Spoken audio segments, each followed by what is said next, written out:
Bien, antes de empezar la charla, quiero hacer, como hice ayer, un comentario sobre un aspecto de la práctica. Quería hablar sobre el quinin.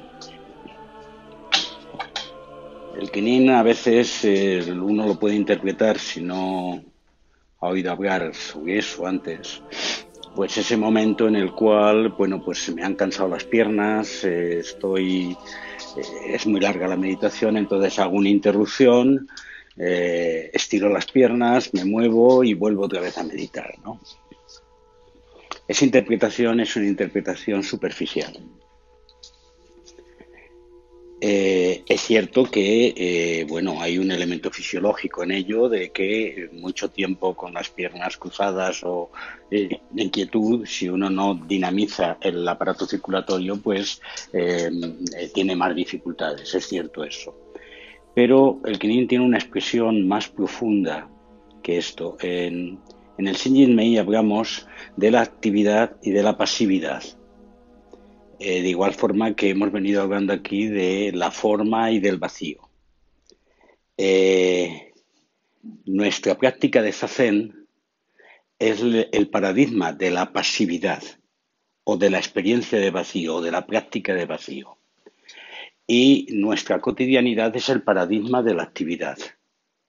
Por lo tanto, el Quinin es la transición desde la pasividad a la actividad. Pero el elemento clave es que nos traigamos con nosotros la pasividad hacia la actividad. No que dejemos ahí la pasividad y ahora nos toca actividad. Con lo cual vivimos dicotómicamente. O sea, el elemento clave es que la meditación que hacemos en el Zazen la continuemos en el Quinin. De hecho, el Quinin lento, es ese estadio intermedio entre una actividad plena y una pasividad plena. Por eso el movimiento es un movimiento lento, pausado y siguiendo el mismo ritmo de la meditación, de la respiración. O sea, en cada paso una respiración. Hacemos eso porque se convierte en un andar meditativo. Por lo tanto, haremos mal si, por ejemplo, estamos en la meditación siguiendo un koan o siguiendo una respiración, al levantarnos, romper ese ritmo y estar a otra cosa. No, ahora ya he terminado la meditación, ahora ya a pensar en mis cosas. Entonces estamos haciendo mal. Por lo tanto, el Quinin es la continuación de la meditación y se continúa de nuevo con otra sentada. Y en ese sentido hay una armonía de dinámica propia de lo que hacemos. Y entonces en eso, ¿qué es el Quinin rápido? El Quinin rápido es de la escuela china. No existía en nuestra línea antes de que Billy Hicks fuera a China y fuera reconocido como maestro allí. Y allí se encontró con que los chinos hacen Quinin rápido continuamente. No hacen Quinin lento. Y yo que estuve en China con el grupo, pues efectivamente en la sala, era una sala grande, pues había 3 círculos, 3 velocidades e íbamos siempre rápido. Tiene su raigambre en el Qigong. Y de hecho quiero corregir algunas de las formas como andáis algunos en el Quinin rápido, porque, por ejemplo, no se debe andar con las manos metidas en los bolsillos, porque el flujo del Qigong exige el movimiento continuo para que la energía circule en el conjunto del cuerpo, en los 3 círculos. Y en ese sentido, es una expresión enérgica de la actividad. O sea que, dijéramos en la escuela china, el salto desde la pasividad a la actividad es más rotundo, es más fuerte, pero lo mismo. No se trata en el Quinin rápido de estar simplemente a ver si sudo, a ver si hago ejercicio, a ver. No, no, no. Se trata de seguir el esfuerzo meditativo, con otro ritmo diferente, pero se sigue el mismo esfuerzo meditativo. Hagas lo que hagas, durante el sessing todo es meditación. Todo es meditación y por lo tanto debemos un poco incorporarnos a ese ritmo en una forma o en la otra. Por eso tiene sentido pues el que el quinin dure tiempo. No sea simplemente porque la energetización de las piernas se logra en 2 o 3 minutos. Sin embargo, hacemos un quinin de 10 minutos o hacemos un quinin rápido de media hora, porque es una parte importante del ejercicio y así debemos comprenderlo. Digo esto también, algunos ya lo habéis oído, pero sobre todo los que venís de otras corrientes, pues posiblemente os suene esto como nuevo y en este sentido uno puede entender también que el Qigong bien ejercido, como el Tai Chi bien ejercido, puede ser un ejercicio meditativo, siempre y cuando que tú te incorpores a la actividad con el mismo esquema con el cual haces tu pasividad.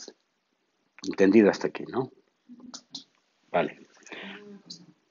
Al igual que dices que en el rápido hay un movimiento en el lento, también hay de alguna manera una postura, aunque los maestros sabemos que están mudra, que el nombre es el de... Sí, el mudra del Zen, el mudra del quinin. Sí, se me ha olvidado comentarlo antes. Y además es un mudra muy bello, porque expresa el yang y el yin, o expresa la forma y el vacío. El vacío abraza a la forma. El padre abraza al hijo.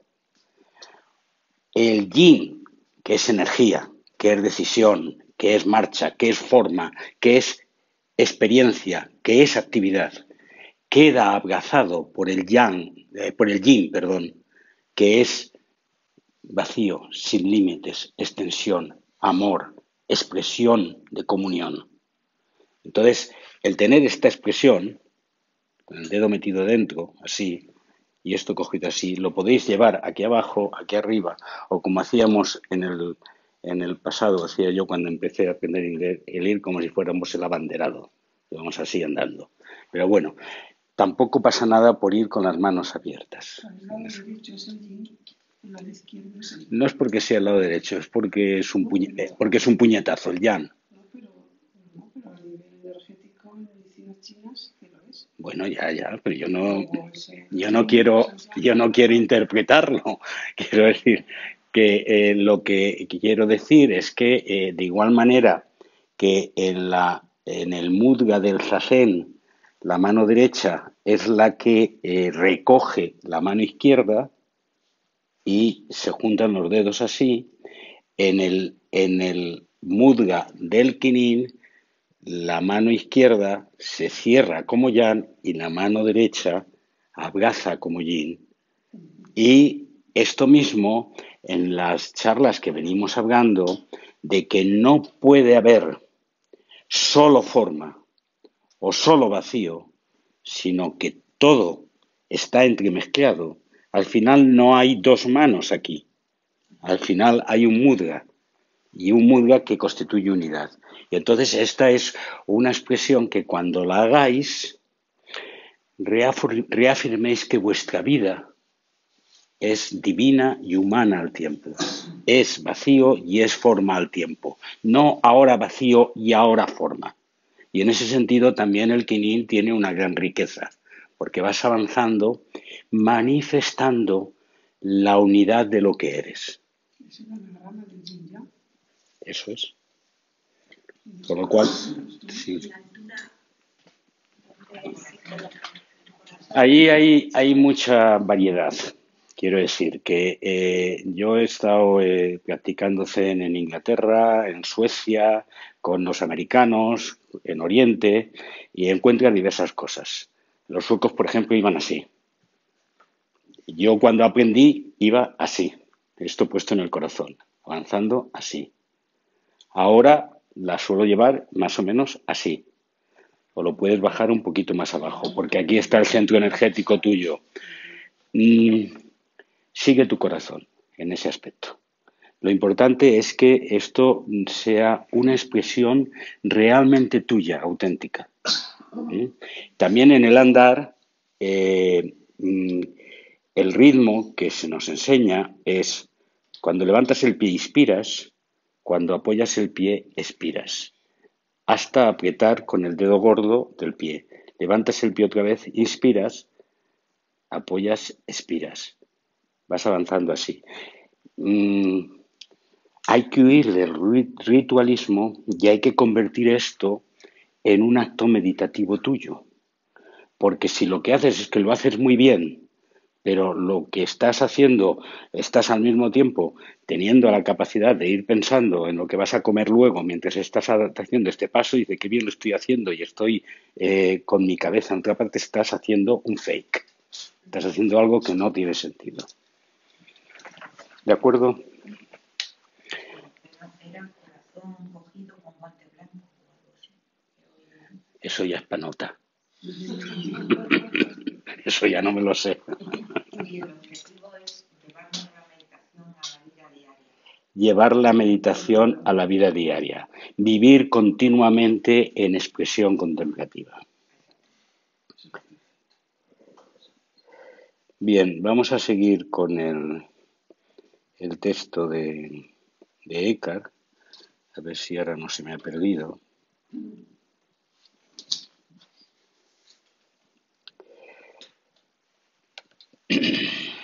Y como hice ayer, voy a leer el trozo del sermón que hace referencia al no saber nada. Y repito lo que repetí ayer. Para aquellos de vosotros que tengáis una perspectiva religiosa, pues muy bien.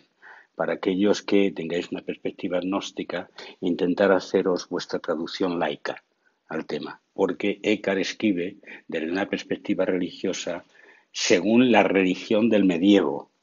Y dentro de eso pega un salto que yo llamo salto de gigante, de tal manera que no le quemaron porque le faltaron unos pocos años de vida, en la expresión mística que él manifestaba. Por otro lado, es pobre el hombre que no sabe nada. Cuando Eckhart habla del hombre es la persona, o sea, hoy diríamos la persona, ¿no? La persona que no sabe nada. Hemos dicho a menudo que el hombre debería vivir de tal manera que no viviera para sí mismo, ni para la verdad, ni para Dios. Pero ahora esto lo vamos a decir de otra manera. Y vamos a ir más lejos. Si decimos que el hombre que quiera tener esa pobreza debe vivir de tal manera que ignore que no vive ni para sí mismo, ni para la verdad, ni para Dios. Es más, debe estar tan vacío de todo saber que no sepa, ni conozca, ni encuentre que Dios vive en él. Es más, debe estar vacío de todo conocimiento que habite en él. Pues cuando el hombre estaba en el ser eterno de Dios, no vivía en él nada más. Es más, lo que allí vivía era él mismo.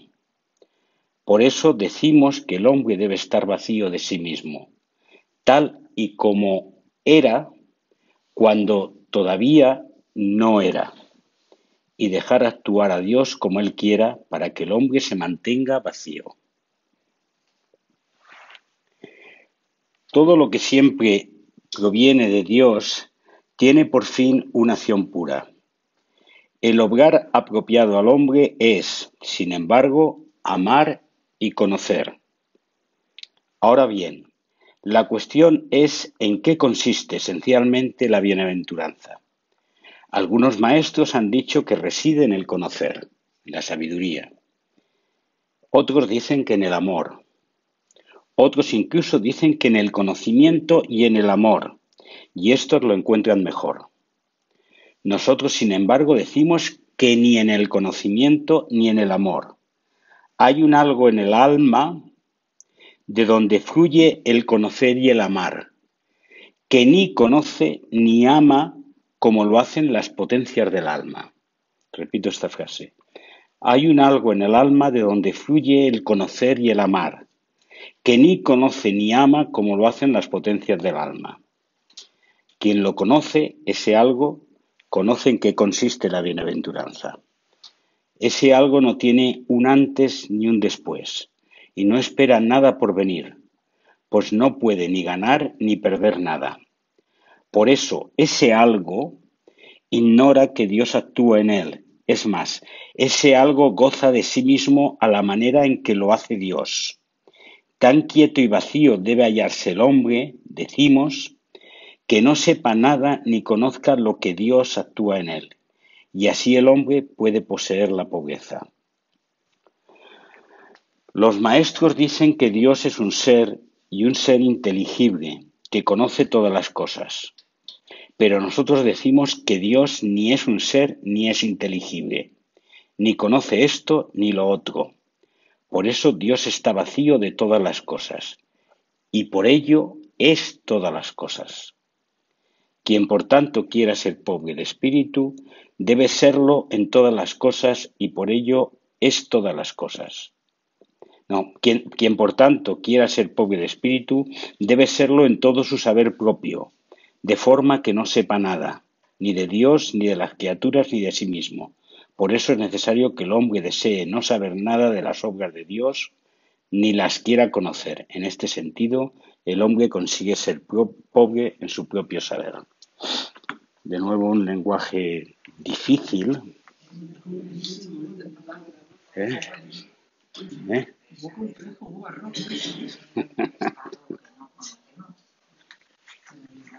Vamos a meterle mano.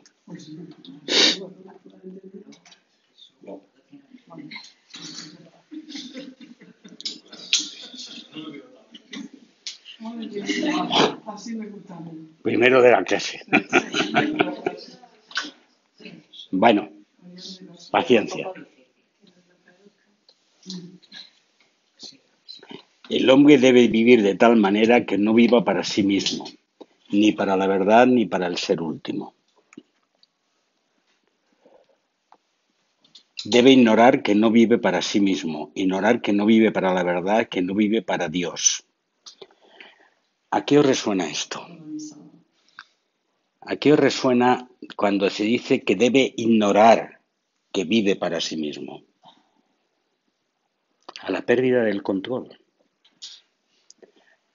Nuestra vida se pasa continuamente queriendo saber de qué va la cosa, queriendo controlar el ambiente, controlar nuestros actos, controlar a los demás, controlar la existencia.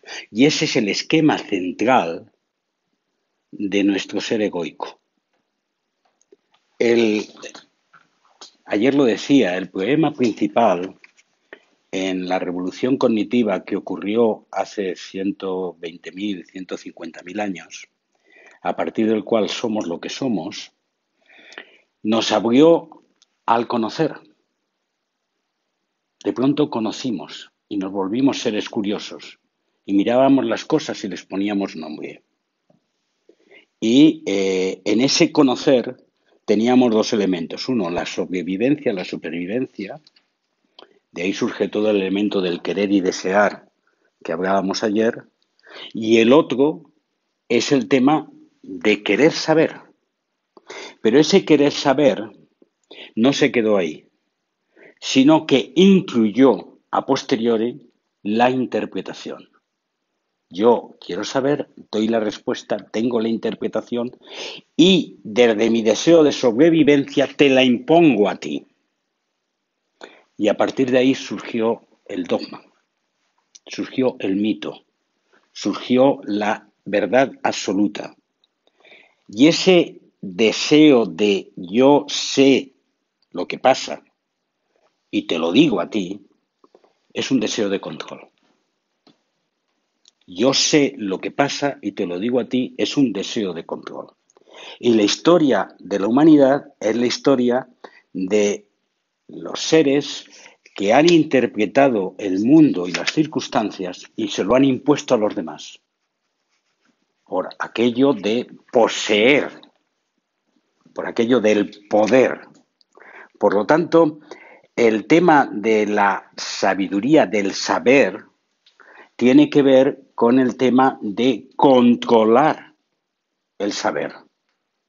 Y lo que viene a decir Eckhart es que la pobreza de espíritu consiste precisamente en no saber qué sabes.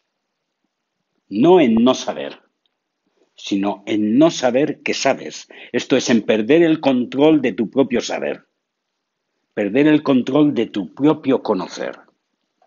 Y ese perder el control solo es posible si descubres en ti que el flujo del conocer es algo que está desde el origen y que se está produciendo continuamente. Y a partir de ese momento te rindes.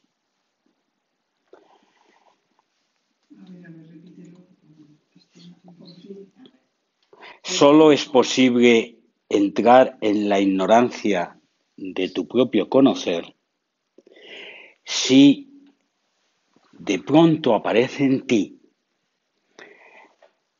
el saber que tu proceso de saber se produce naturalmente y que tú no lo controlas. Y que no es algo que tienes que conseguir, que tienes que atrapar. Para una vez atrapado, decir ya lo tengo y esto que yo tengo es verdad absoluta, sino simplemente dejar que fluya ese proceso de conocimiento. Imaginaros por un momento que en esa revolución cognitiva de la que hablaba, el homínido no tuviese problema de sobrevivencia, no existiera esa parte del problema. Pues sería simplemente un hombre curioso, en contacto directamente con la realidad, sin necesidad de imponer lo que aprende en una categoría de poder hacia los demás, porque no tendría que competir. No, pero no es peor los políticos, es que no necesitaríamos obispos. No necesitaríamos interpretadores de la realidad. Y ahí se nos va a tocar un tema importante en la charla de hoy. Se nos va a tocar un tema importante, que en nuestro proceso de entrar en la ignorancia de nuestro propio saber, tenemos que romper con el dogma. Porque toda estructura dogmática es una estructura de interpretación última de la realidad impuesta para conocimiento de todos y que no puede ser discutida.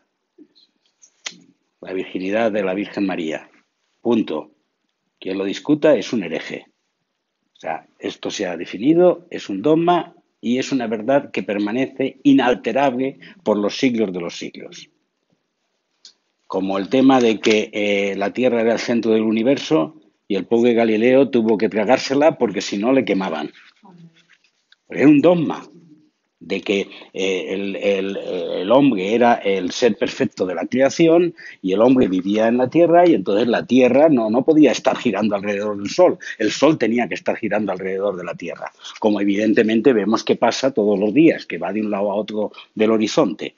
Entonces, ese tipo de esquema de interpretación de la realidad es lo que dificultaba pero se mueve. ¿No conocéis ese término? O sea, a pesar de eso se mueve. Todo lo que viene a decir aquí Eckhart es que precisamente por el carácter de origen de nuestra existencia, nosotros naturalmente somos seres sabios que penetramos continuamente en el saber porque hay un flujo de sabiduría que procede del centro de nosotros y que se está produciendo, pero que nuestro camino es no controlar ese flujo. O sea, no está negando que nos tenemos que volver asnos, nos tenemos que volver incapaces de conocer lo que pasa. No se trata de negar las evidencias que vamos conociendo en cada momento de nuestra vida, sino se trata de no convertirlo eso en un instrumento de control y de poder. Y esa es la diferencia principal. Y vamos a meterle mano en elementos concretos de lo que nos pasa en la vida cotidiana. ¿Quién de nosotros no tiene creencias? Creencias. No hablo de creencias religiosas solo, sino cuando yo digo yo creo, o yo tengo, o yo sé esto, o como Mi pobrecita madre decía, dice, no, eso ya lo he pasado yo, cada vez que se encontraba con alguien, ¿no? No, eso ya me ha ocurrido a mí. O sea, hay una tendencia humana a encorsetar las experiencias en creencias, en estados mentales fijos. Y esos estados mentales fijos son nuestros pequeños dogmas. Hay muchos que piensan que porque el hecho de que ya se han despegado de las posiciones primitivas de los dogmas religiosos ya han dejado de tener dogmas y a lo mejor se vuelven tan dogmáticos. Yo conozco una persona que es absolutamente ateo, que es pro-marxista, pero que es la persona más dogmática que conozco, porque habla siempre como en categorías, como en verdades eternas. Y bueno, pues el talibanismo psicológico, pues todos sabemos lo que es. Bueno, pues ahí tenemos un problema. Y ese problema es fruto de la egocentración. O sea, una de las proyecciones de eso que hablábamos ayer, del querer y del desear, está en el que yo estabilizo el conocer, lo acristalo, lo congelo y lo convierto en mi creencia, en mi convicción. Y lo convierto en mi convicción dejándolo muerto, o sea, no permitiendo el cambio en ello, no permitiendo el salto a que puede ser que esto que estoy creyendo ya no funciona, ya no está ahí. Y el salto que se produce en muchos seres humanos cuando maduran es de pronto poner en tela de juicio las propias creencias. Y no hablo de creencias religiosas en este momento. Luego hablaré de creencias religiosas. Pero hablo de las propias cosas que te han ido sosteniendo a lo largo de la vida. Quiero decir que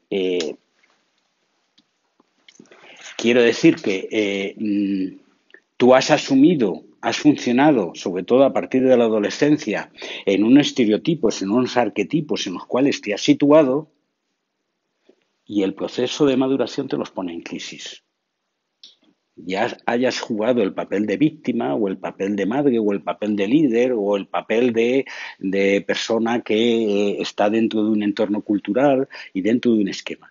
Y además, una de las cosas que te pone en tela de juicio es cuando confrontas tus creencias con las de otros lejanos. O sea, allí donde vengo, cada 4 horas, el imán suelta el altavoz y empieza el canturreo islámico. Y yo observo pues que el guardián de la casa donde yo estoy pues coloca su alfombrilla y hace su inclinación. Y yo respeto. Y cuando te saludan uno a otro, a la mujer no la tocas, sino simplemente haces así con tu mano, diciéndote saludo de corazón. Pero no la puedes creer. Hay una creencia detrás de eso y yo la veo cristalizada. Es decir, si a mí se me ocurre hacer esto a alguien allí, hay un problema. No te coge la maleta dependiendo de ese alguien, pero de alguna manera hay detrás de eso un planteamiento cristalizado de statu quo que condiciona la existencia. Y eso es lo que Eckhart está diciendo, hay que poner en tela de juicio. Porque eso es lo que te impide el abrirte a una comprensión más profunda. Y solamente es posible ponerlo en tela de juicio si profundamente dejas escuchar ese anhelo que hay en el silencio. Y ese anhelo que hay en el silencio, dice Eckhart, hay algo que conoce y del cual fluye la sabiduría. Me parece que ayer tú me preguntabas sobre el tema de la sabiduría. Sí. Dice María Corbí, hay una forma de conocer diferente a la forma depredadora de la captación directa. La conexión con los seres y las cosas de forma directa, sin pretensiones de acaparación de poder, permite ese flujo de conocimiento no condicionado. Lo mismo que hablábamos del amor no condicionado, estamos hablando ahora del conocer no condicionado. Conocer no condicionado implica no colocarse anteojos, no colocarse cristales de colores en función de lo que miras, de lo que ves. Nada es verdad ni es mentira, solo es del color del cristal con que se mira, dice el refrán español. Esa es la lentilla que colocamos delante como un prejuicio a nuestro conocer. Y entonces aceptamos del otro, aceptamos de las cosas solamente aquello que se filtra a través de nuestro prejuicio. Y nuestro prejuicio está limitado por nuestros intereses, nuestros deseos y nuestra propia conformación egoica. Hasta ahora se me entiende. ¿Mm? Y ya es un decir.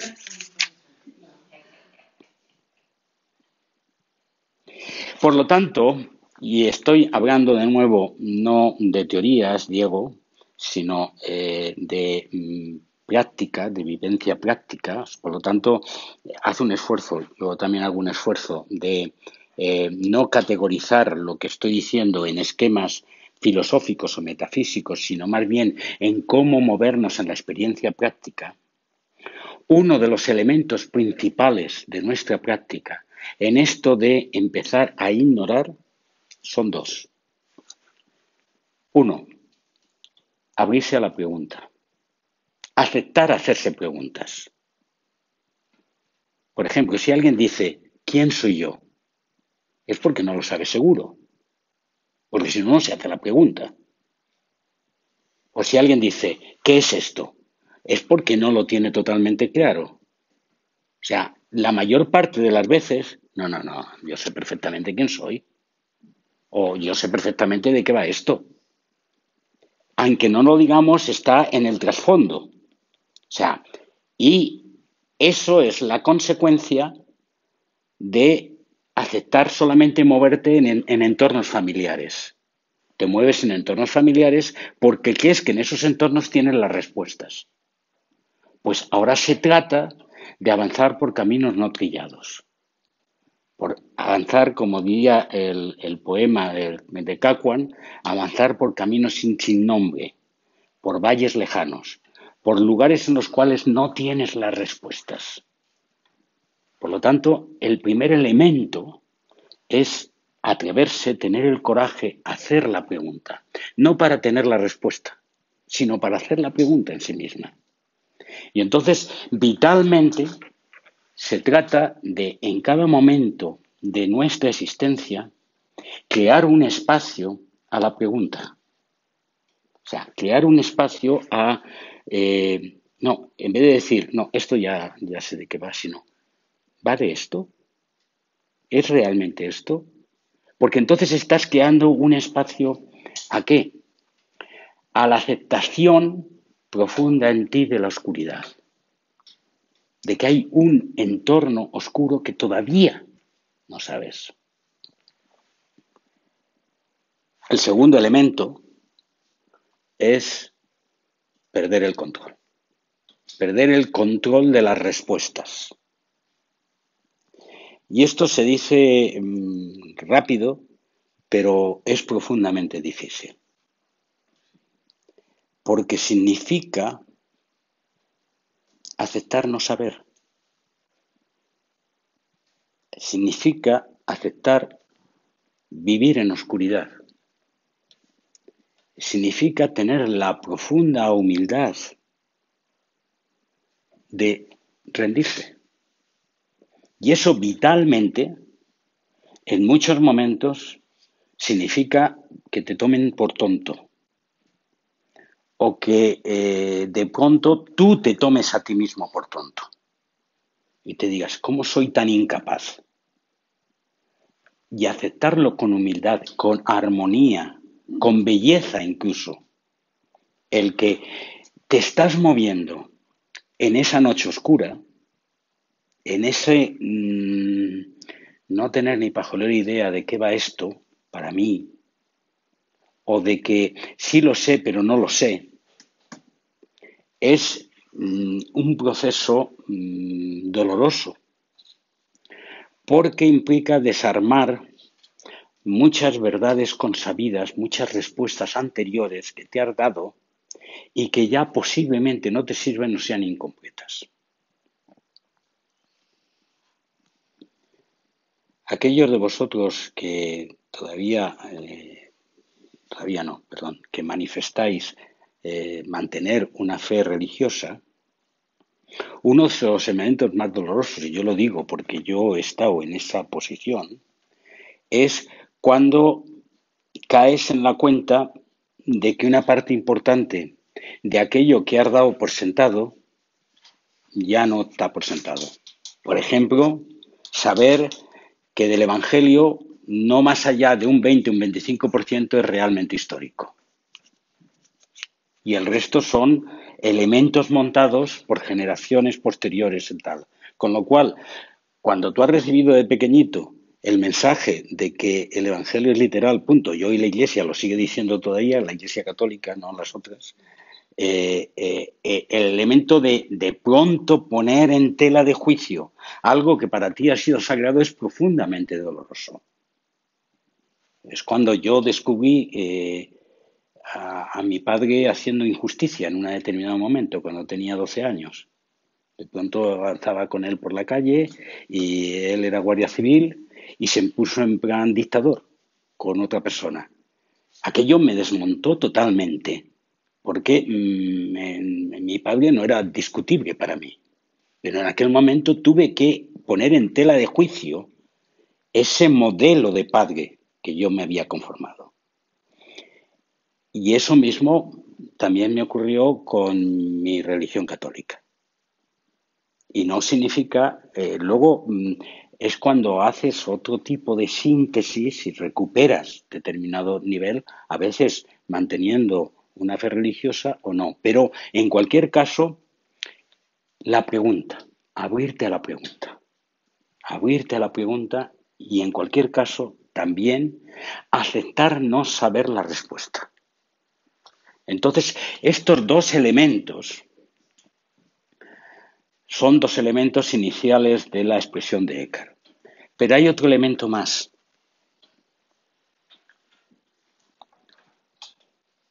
No saber que no sabes. Vivir por la vida habiendo aceptado la falta de control, habiendo aceptado estar abierto a la incertidumbre, pero al mismo tiempo caminar sin saber que tu estado es el de no saber. Y eso parece un poco complicado, pero vamos a verlo vitalmente en esas personas sublimes que se mueven por la vida con absoluta sencillez, pero también con absoluta naturalidad y no le dan ninguna importancia a ese moverse con absoluta sencillez. Y cuando de pronto te hablan, te lanzan joyas de sabiduría y ni ellos se dan cuenta de que están lanzándote joyas de sabiduría. Esa es la pobreza de espíritu de la que habla Eckhart. O sea, un estado en el cual estés meditando fenomenalmente y ni siquiera te des cuenta que lo estás haciendo. Un estado en el cual estés meditando fenomenalmente y ni siquiera te des cuenta de que lo estás haciendo. Un estado en el cual estés viviendo con absoluta belleza y armonía y no te des cuenta. Es un vaciamiento continuo de ese ego, hasta un determinado momento que cuando lo vacías por completo, eso de que el cuenco vacío ha quedado vaciado, pues implica que si ha quedado vaciado no hay nadie ahí juzgando que está vacío. No hay nada ahí que juzgue que está vacío. Entonces, es un proceso de limpieza más profundo, donde pasas por diversos estadios, y estos estadios se repiten a lo largo de la vida y de los años, en el cual, pues a veces, efectivamente, estás más abierto a la incertidumbre, estás más abierto a preguntarte, estás más abierto a lo que otros te digan, y eso a veces lo notas porque escuchas más, porque realmente te interesas por lo que la gente dice, porque estás atento a las cosas y en ese sentido, pues adoptas una postura, a veces parece más silente, no, no está hablando mucho, pero de pronto muestras. Y a veces ves a personas que te dicen muy poco, pero le das un profundo valor porque te escuchan con una calidad muy fuerte. Y luego, a continuación, pues efectivamente, cuando te miras honestamente a ti mismo, te das cuenta que sabes mucho menos de lo que no sabes. O sea, dejas mucho espacio, vas abriendo mucho espacio a lo que no sabes.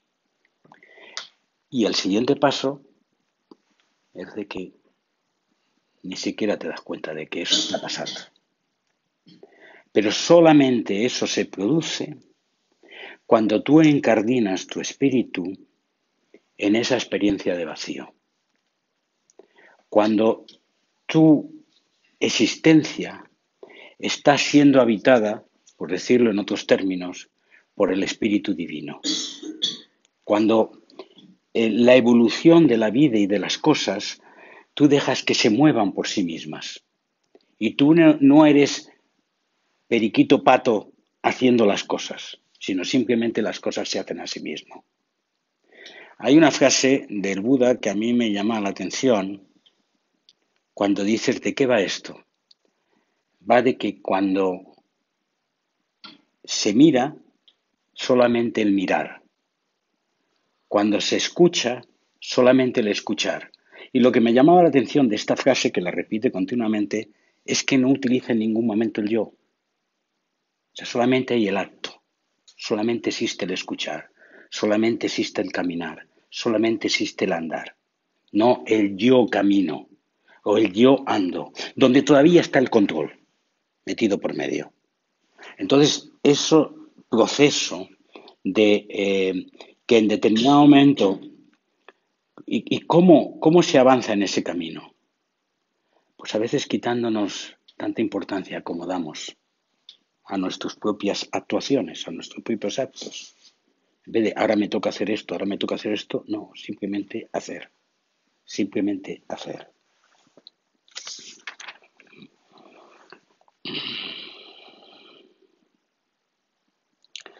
Acepto lo que he sido, lo que he hecho y lo que no he hecho, lo que he querido y lo que no he querido. Y le digo a Dios para tomar posesión de mi presente.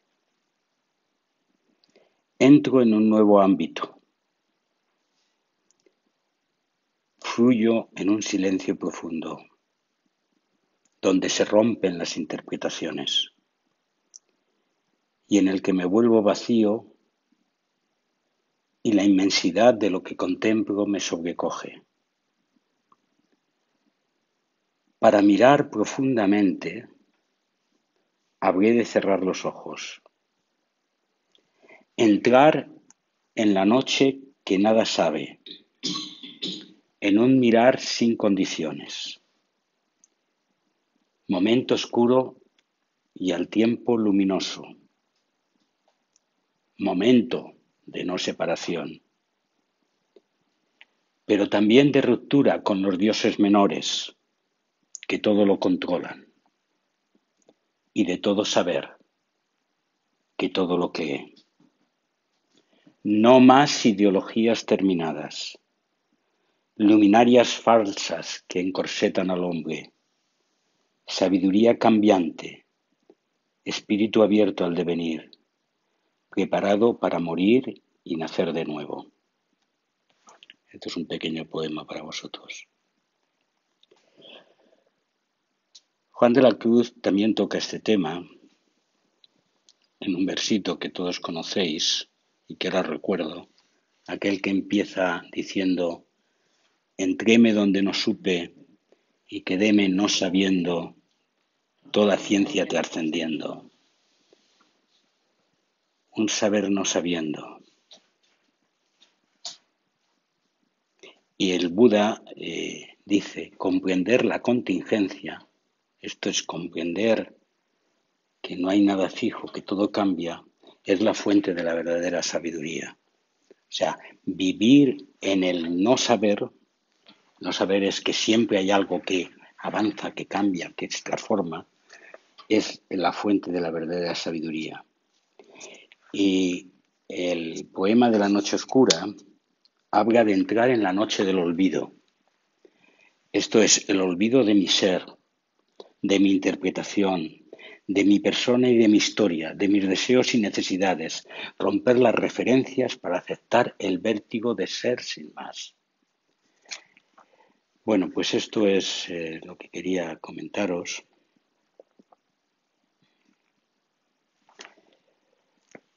Cada cual de nosotros tiene que mirar con muchísima autenticidad, con muchísima honestidad, dónde han quedado mis dogmas, dónde han quedado esos témpanos de hielo en mi alma que no quiero tocar, que no quiero que tiemblen, porque si tiemblan parece que entonces me caigo en vértigo. ¿Y cuál de ellos no tienen sentido? No se trata de pronto de que tengo que entrar arramplando en mi casa y tirando todos los muebles a la calle y dejándola vacía. Se trata simplemente al menos de interrogarte en ese sentido. Dogmas pueden ser la inviolabilidad de mi matrimonio.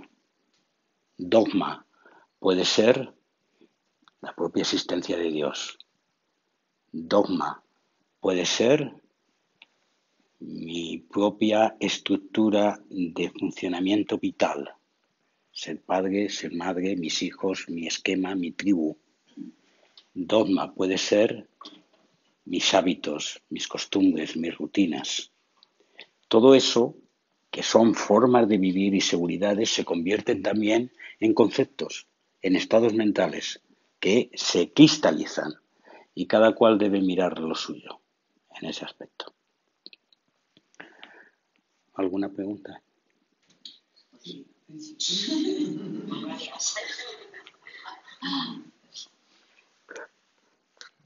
¿Quién empieza? Bueno, yo lo único que quiero decir que parte también tenemos ahí también claro en ese subconsciente, ¿no?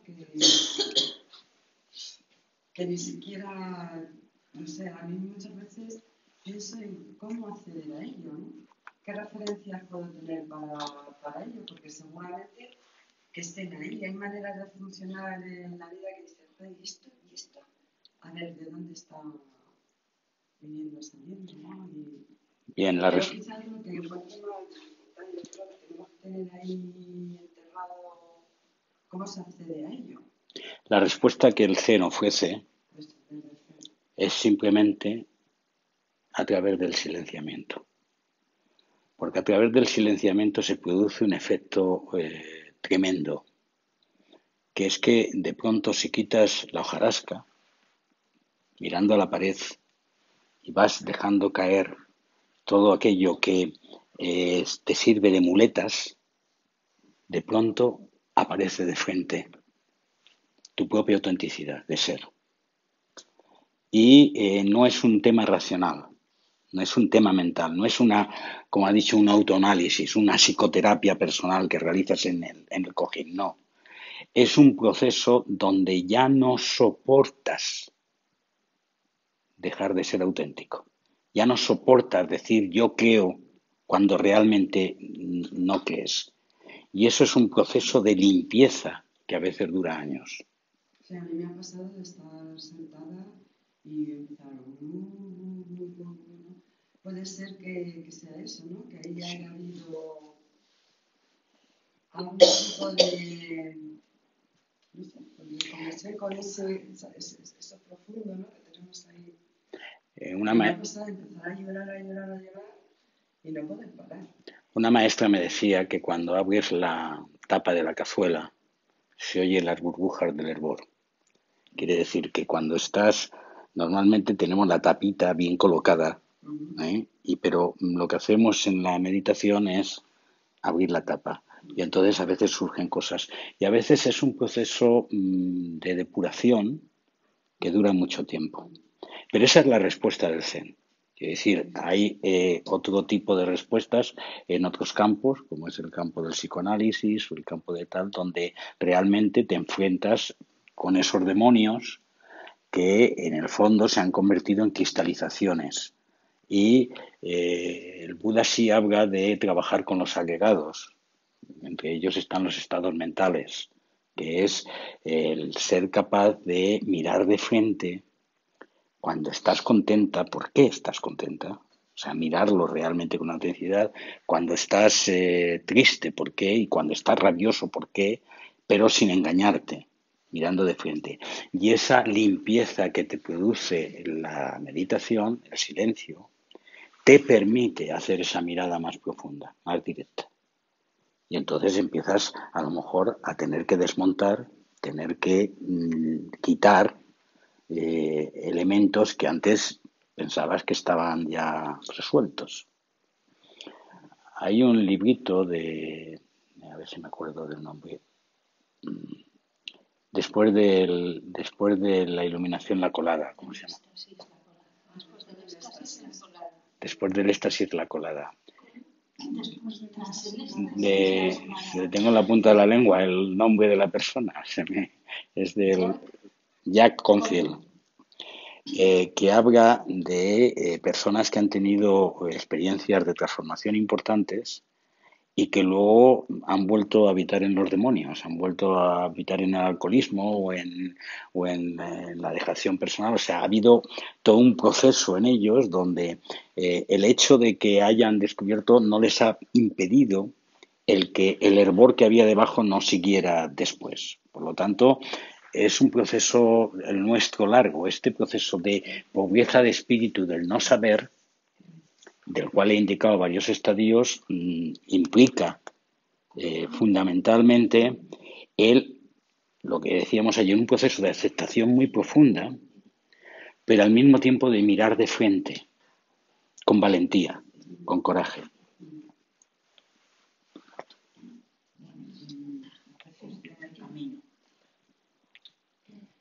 Nací con el ego. Naciste con el ego. Ah, vaya. Sigo con él. Primero fue mi maestro Jesús. Aprendí mucho. Después el Dharma y Buda. Aprendí más. Después llegué al silencio. Descubrí que no soy un ser religioso, sino espiritual. El ego sigo con él. Afortunadamente.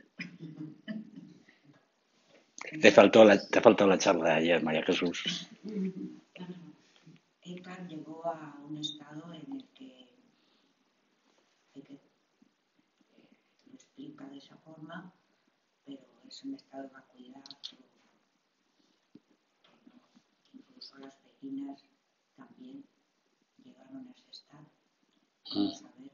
Ahora no sé lo que sé. No sé lo que sé. Pero bueno, ¿Y tienes, en la vida y así estoy. ¿Es un comentario solo o alguna pregunta?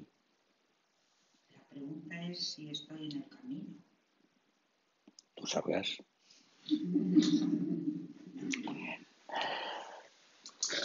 Lo más que podemos hacer los que estamos a tu lado es acompañarte, María Jesús.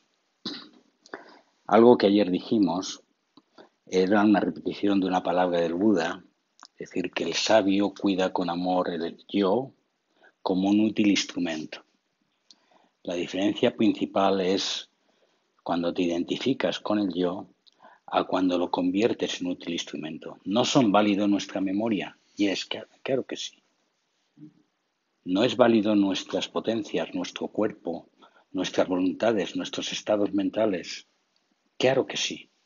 Nos mueven en la vida. Si nosotros no tuviéramos cuerpo, ni mente, ni estados mentales, ni sintiéramos ni padeciéramos, ¿qué seríamos? Una cosa absurda, un témpano de hielo. Entonces, el eso que llamamos yo, eso que llamamos ego, el problema principal que tenemos es identificarnos con él. A partir del momento en que no te identificas con él, empieza otra nueva aventura. Esto es, te mueves, tu cuerpo se mueve, tus voluntades están ahí, tu estado mental, alegre, triste, pero son manifestaciones de una realidad más profunda, que permanecerá cuando tu cuerpo haya muerto.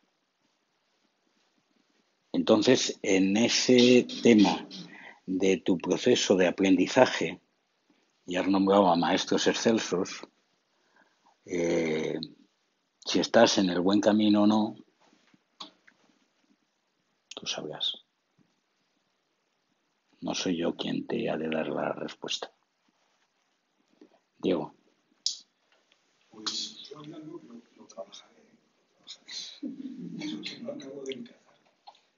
Y lo que no acabo de encajar es la pregunta como posición central de la experiencia. O sea, vamos a ver. Yo no sé lo que soy, pero tengo la certeza de que soy. Y además sé que cualquier cosa que pueda conceptualizar, imaginar o fantasear sobre lo que soy, no soy. Entonces, no veo la necesidad de la pregunta. O sea, no veo la necesidad de hacerse la pregunta, ¿no? ¿Qué pregunta, Diego? Pues Abrirse a la pregunta. pasa esto y ahora qué. Se refiere a esta parte. Pues pasa esto, pasa esto. Ten en cuenta que la pregunta no es quién soy yo. La pregunta es ¿qué es esto? Sí. ¿Qué es esto? ¿Tú tienes necesidad de abrirte a una pregunta o no? Yo tengo una necesidad de abrirme a lo que se presenta en cada momento. Y eso no significa abrirte a un interrogante, aunque no hagas la pregunta, a un interrogante donde dejas un espacio de conexión, de comprensión. Pero que la conexión es la conexión directa. Todo lo demás, a ver, que está bien. Hay una frase de Buda, si no estoy equivocado, que dice, la verdad es lo útil. La verdad es, Lo útil en cada momento, claro. esa frase de dónde viene, yo no la conozco. Pues la he visto citada muchas veces, pero tendría que, no sé, bueno, texto como fuente no, porque Buda no dejó nada escrito, ¿no? Yo creo que de lo que hablamos antes sobre el tema religioso, y yo me he formado y me mantengo en la vía cristiana, es que una cosa es Cristo y otra cosa es el cristianismo, vamos a ver. Los dogmas son invenciones que se han hecho después. En la Biblia no hay ningún dogma, que yo sepa. La Biblia no hay ningún dogma. Algún añadido que han hecho por el camino, a lo mejor se ha colado, pero de lo que enseña Jesús, ¿dónde está el dogma? Pero bueno, eso es un comentario aparte. Pero vamos a ver, es que no quiero que te marches. Tú dices que estás abierto a lo que pase en cada momento. Has expresado esa frase, ¿no? Sí. Bien. Darle una interpretación que sea Bien, no estoy diciendo que es una interpretación. Cuando yo hago el ejercicio de la pregunta, me refiero a esa apertura. No me refiero a que continuamente estés con tu mente diciendo, ¿qué es esto? O sea, el tema de la práctica que yo os decía ayer de la meditación esa de ¿qué es esto? En cada respiración, es simplemente volcar el corazón en esa apertura.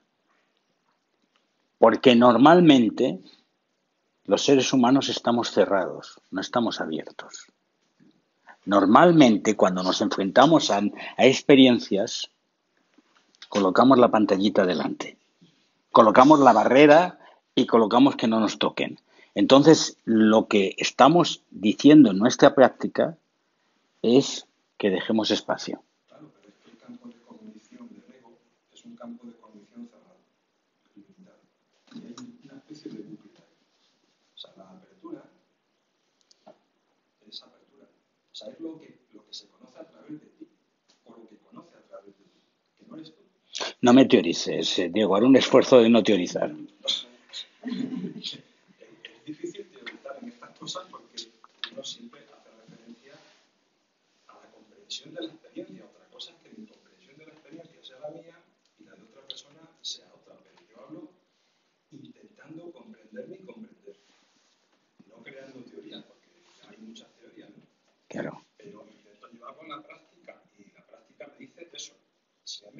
parte egoísta, entonces estoy en un campo de cognición cerrado, que intenta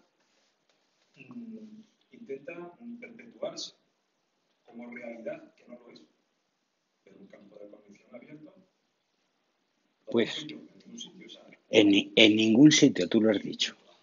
En ningún sitio. O sea, el planteamiento que dice Nagarjuna es adquirir la libertad de ser nadie. Y esto es una frase preciosa, pero si te metes en la enjundia de la frase, te crea un vértigo tremendo. Porque adquirir la libertad de ser nadie significa adquirir la libertad de desaparecer como ego compacto que observa, que actúa y que interpreta. Y eso es un proceso que está, dijéramos, al final del camino, porque normalmente lo que hacemos es, sí, hacemos una cierta apertura, pero no del todo. Siempre conservamos alguna muralla, siempre conservamos algún límite y siempre conservamos algún prejuicio. Y de lo que estamos hablando, de lo que esto que decimos que es camino, pero no es un camino, es en ir soltando barreras, ir abriendo espacios, ir generando esquemas donde estás abierto por muy vulnerable que te puedas quedar. O sea, de pronto el ego se ha empequeñecido, o sea, lo que tú tienes que defender ya no terminas de verlo por completo y sin embargo ves un espacio abierto delante como muy grande. Y entonces empieza la empatía. O sea, de momento, entonces lo que le pasa a Mercedes o lo que le pasa a María o lo que le pasa al otro, pues ya te están tocando el corazón mucho más potentemente. Y de eso se trata, o sea, vitalmente se trata de eso, no de saber dónde está el ego y qué soy yo. No es esto. Y no se trata de hacer la pregunta como una pregunta retórica intelectual para adquirir la sabiduría. Se trata simplemente de abrir ese espacio, vitalmente. ¿Qué? Que deberíamos continuar porque se nos va a hacer, porque como esta tarde tenemos un espacio para preguntas y tal, continuamos ahí. Bueno, pues la instructora nos dice que terminemos ahora.